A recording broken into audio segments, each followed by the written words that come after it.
welcome to our channel. Next up in our watercolor tutorial is Magnolia. This is the Magnolia flower. We are going to continue using the same one stroke painting and painting this lovely Magnolia flowers.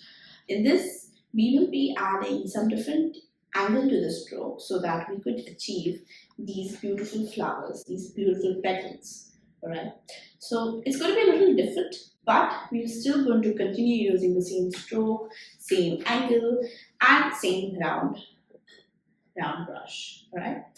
Um, if you do like the tutorials, our different tutorials that we have been doing for the past few months now, we would love if you could share some of your thoughts in the comments below, and that would help us, to grow, to create more videos, to understand what you like and what we can create more better. So please do leave your thoughts, please do leave your comments below, and let's get started. To paint these magnolias, we're going to continue using the Canson watercolor papers. You can use, and again, you can use any 100% cellulose paper or 25% cellulose paper, one round brush, a mixing tray, fresh jar of water, and some watercolors. So let's get started.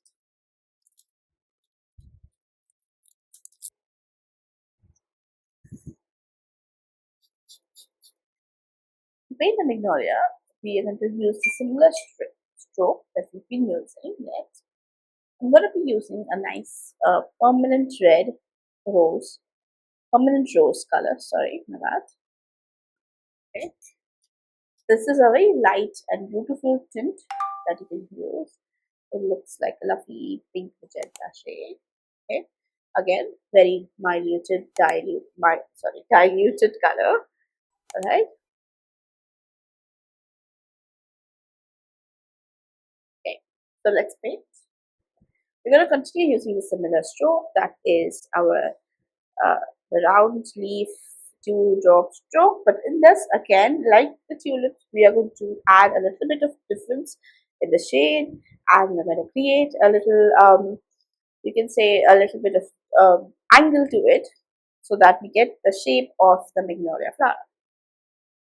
Alright, again we begin with the same center stroke. The center stroke remains the same for tulip, lotus, or magnolia, similar. Right? If you haven't checked out the tutorials for these flowers, we can go back and check them out. They are all listed in the description below or on the top right corner. Now again, I have added the color, removed the color. This is the similar technique that we have been repeatedly using from past or every alternate week to paint different types of flowers. Now, before it dries, what I'm going to do is another stroke. The stroke is going to look something like this. Again, I'm going to start from inside, create a C shape, and then come in and create a little S. That's it. Okay, this is a very too long, big stroke just to show you. Now I'm going to do it here. I'm going to start from inside, create a little dent like an S, and come in. See, just a little bit of like a dimple on the petal. From here to and and in the center again we're going to add another stroke to add the center. Okay, so again we're going to take in a little dark tint, and you can add a tint over here like this.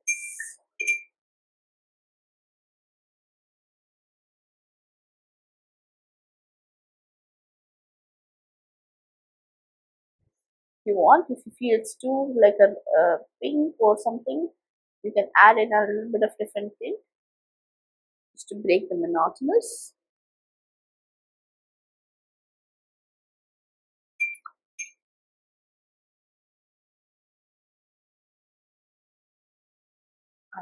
Little strokes in the below. Now for the magnolia, I'm going to be using a little nice burnt sienna as a shade for dawn instead of a green right now.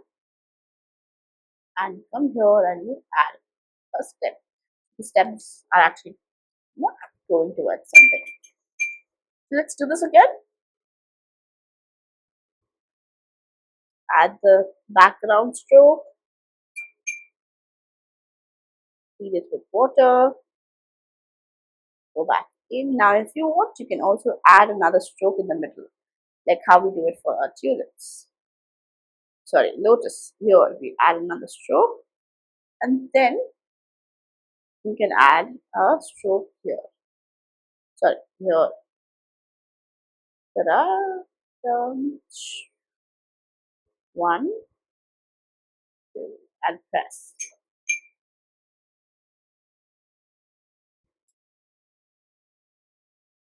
And remove this. Remove it. This transparency, when you remove the color, you create a little transparency in the flowers. And that's what we're looking for. Like in the flowers to create that nice, edgy, transparent. Also remember the magnolias are not pointed. They're all very rounded from the top. Okay. The petals are very rounded. So you have to, that's the difference. You know, the every flower has a characteristics that we have to understand and work according to the characteristics of the flower. And add a little purple for the lines and shading.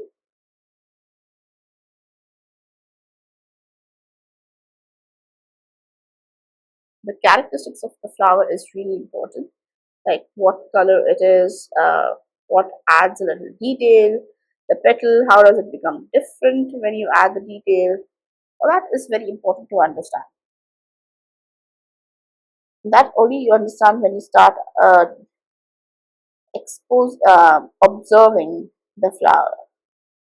So all the magnolia flowers petals are very very rounded as compared to the lotus flower.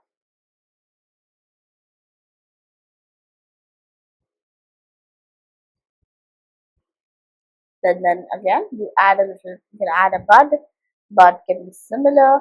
You make strokes, go out, one stroke in and out, clean the brush in the center, and then again go back in with a green color,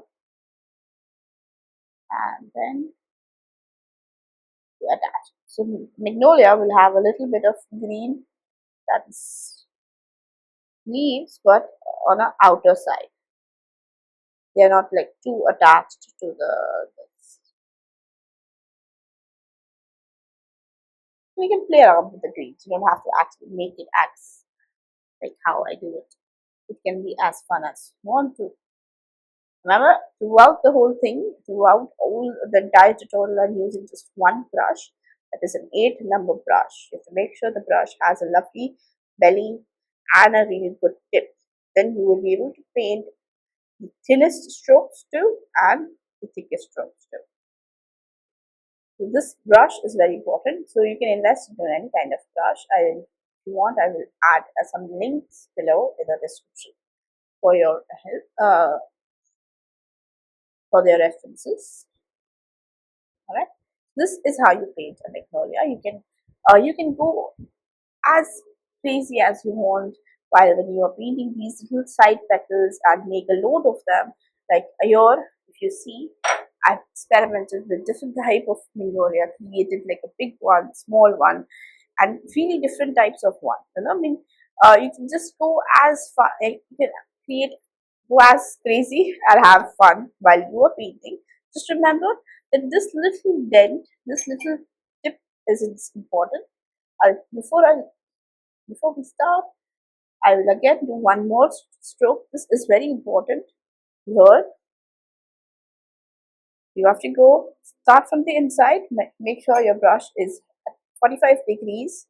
Start again from inside. Here, you make a nice C first, okay, and then the C has to be a longer C, and then you come down in, and then you make a small curve. This can be smaller than this. Doesn't need to be this big, okay. It has to be. It can be like a one, come down, and small. That's it. And then you can fill in. Okay, when you do the stroke, it's fine. It's fine if it is not like 100% filled in stroke. So remember, it's a C coming down a little and then come back out. Okay, it's a small curve, very small, like a dent or like a small dimple, in the petal. This is a very important characteristics when you are painting a magnolia. So I hope you guys enjoyed the tutorial and also had fun painting these magnolia flowers. Remember to follow the steps to get these strokes right. These will be a little difficult to work with because there's a lot of angle involved and there's a lot of things, how to hold the brush. Make sure that you hold the brush in the right and correct manner when you are painting these one stroke watercolor florals. These are very important. The angle, the brush strokes, what brush you use, it's very important. If you have the right brush, if you hold the brush at the right angle, and obviously you have a bit paper, you will be able to do it. So follow the steps, follow the tutorials, and if you have any doubts, you can always reach out to us. And the details are below. You can always write to us to an email. You can tag us on Instagram at me with a pencil, and we would love to see your work. Thank you so much for joining in today, and I will see you in the next tutorial. Bye bye.